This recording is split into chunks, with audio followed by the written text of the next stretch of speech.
Nice. That's nice. Pero you have to be honest with yourself, ha? Kailangan sigurado ka na gusto mo yung babaeng yan. Dapat hindi mo siya gagamitin para pagsilosin lang si Martha. Kasi kung ganun yung gagawin mo, mali yun. Dapat gusto mo talaga siya. Being hurt doesn't give you a right to hurt others. Tandaan mo yan. Tandaan mo, si Martha nanakit sa'yo. And in this case, yung masasaktan mo, yung babaeng kinukwento mo. Tignan mo to. Ikaw nagsabi na gawin ko to. Ipamukha kay Martha na kaya kong gawin yung ginagawa niya. Para ipakita na mali ang ginawa niyang pag-iwan sa'yo. And at what expense? Hurting another woman? Magkaiba yun. Alam mo, maski balikan ako ni Martha, parang okay na ako eh. Nakamove on na ako eh. Talaga? Okay yan. That's good. Sino ba yung babaeng yan? Ano pa yan? Ito ah. Pag sinabi ko sa'yo, baka... Tukoy. Mukha lang akong babaero pero hindi ako babaero ah. Sila ang naghahabol sa akin. Tandaan mo yan. Never pa ako naghabol ng babae. At cheating, di ko gawain yan. Never pa akong nagloko physically o emotionally.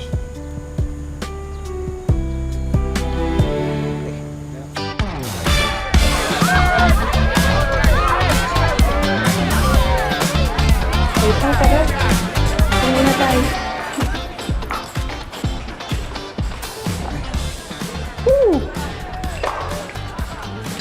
Ikaw. Wait lang ah. Share lang ako. Oh, sige, go ahead. Go ahead. Boy, paborito mo. Sige.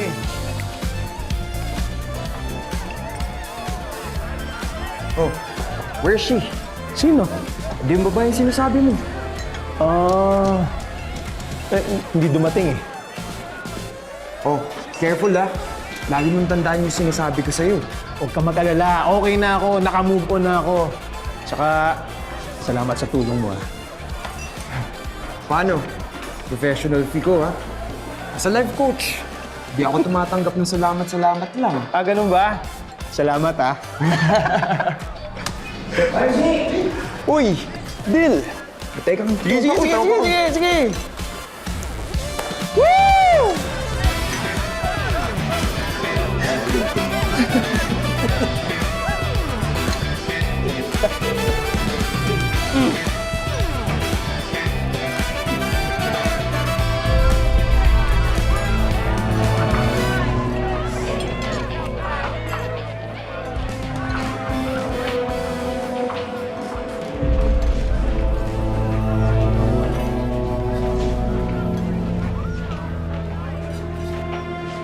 Martha?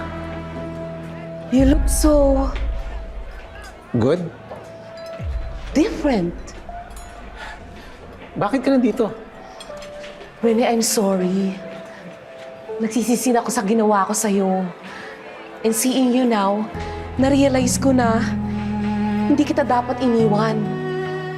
Martha, hindi mo alam kung gano'ng kasakit yung ginawa mo sa akin. Kaya nga, sorry. Sana mapatawad mo pa ako.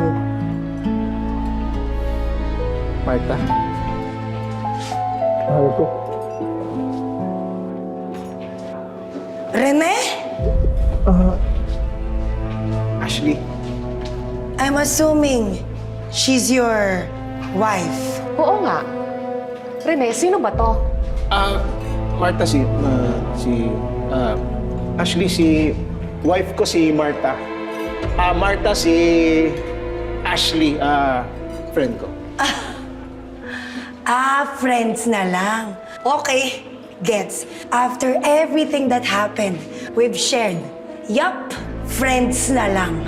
Ashley, let me explain. No! Don't explain. Wala ka naman talagang dapat i-explain eh. Ako lang naman yung nag-assume. Alam ko namang may wife. Sino ba talaga siya? Rene, nakikipaglandian ka ba nung mga panahong hindi tayo nag-uusap? Ikaw nga dyan eh. Kitang-kita ng dalawang mata ko. Dito mismo sa lugar na to. Teka, kala ko ba okay na tayo? Okay. Binabalikan mo lang naman ako.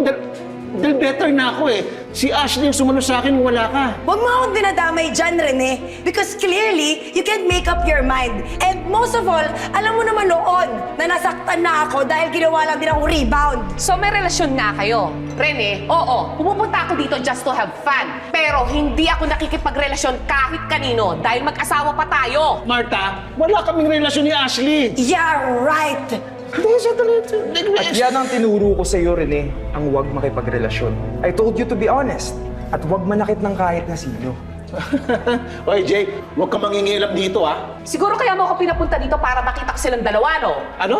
What? Yes! Pinapunta ako dito ni Jake dahil gusto mo daw akong kausapin. Yung pala, para ipakita lang niya sa akin na may kanan di kang haliparot. Ano ko sinabi mo? Ha? Ano Sinabi mo talaga yun? Pinapunta ka dito para makita niya ako mature Jake. Ano sinabi yun? Ikaw may kasalanan yun! Mag-aagaw ka! Mag-aagaw ka sa akin! Ang dali mo pala!